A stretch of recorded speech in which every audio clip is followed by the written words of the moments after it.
Are you ready for big electronics repair? This is my PC. Yesterday just stopped switching on for some reasons, and I noticed that the PSU, which is the power supply unit, has a problem. So this is the PSU that I opened, and I'm going to go ahead and check the MOSFETs.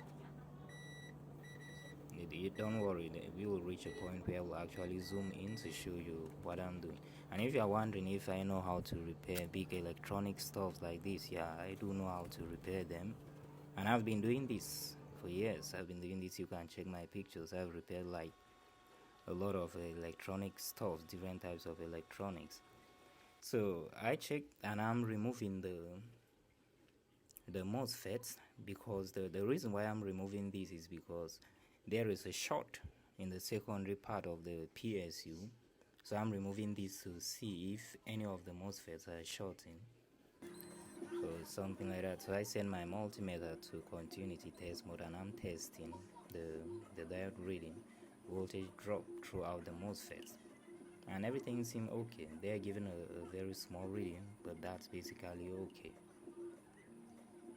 So none of them are shorting, which means that they are not the cause for the secondary short and the circuit.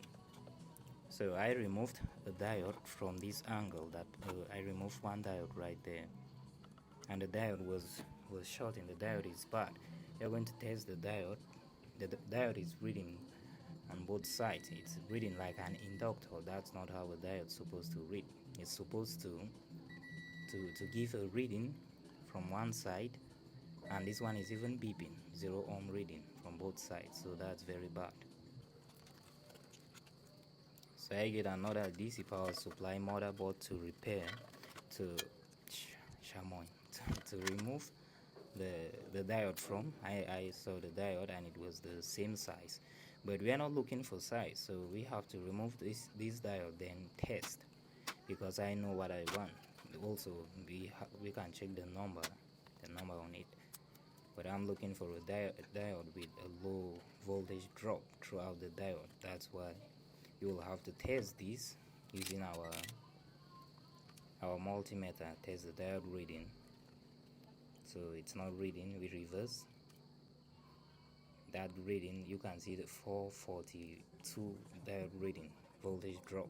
That's very high. So I checked, and I saw this little SMD one. It's not about the size, like I said. That's 154 voltage drop throughout the diode, so that's perfect. That's exactly what we want. So we are going to go ahead and replace that diode with this one. We will replace it from the back because we can replace it from the other side. It's an assembly, so we do it this way. And also I check the position before doing this. I apply some flux for smooth soldering.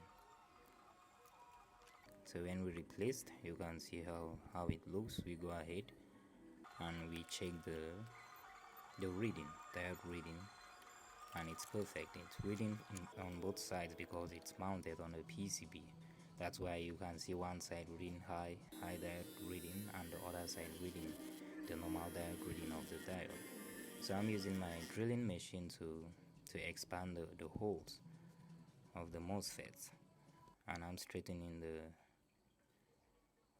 MOSFET so that it can fit perfectly, because we have to put everything. We are not replacing anything here, because we tested everything is reading normal. I apply some flux, then we do the soldering. Well, if you are watching this and you want my online courses, so my book, The Block Diagram Master, that's my number right there. Just send me a message on WhatsApp. You can get the courses right now with a huge discount. You can as well download my app from Google Play Store. That's the app name right there. So we go ahead and we test. Switch on the PSU. Then we have to bridge the DC power supply.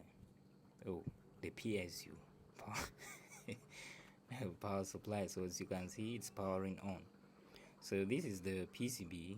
I removed the SMD diode. It was not easy getting that diode at all. You can see I removed a lot of diodes here testing, but I finally found that on that PCB. So we switch it off. switch it on again, and it's working perfectly.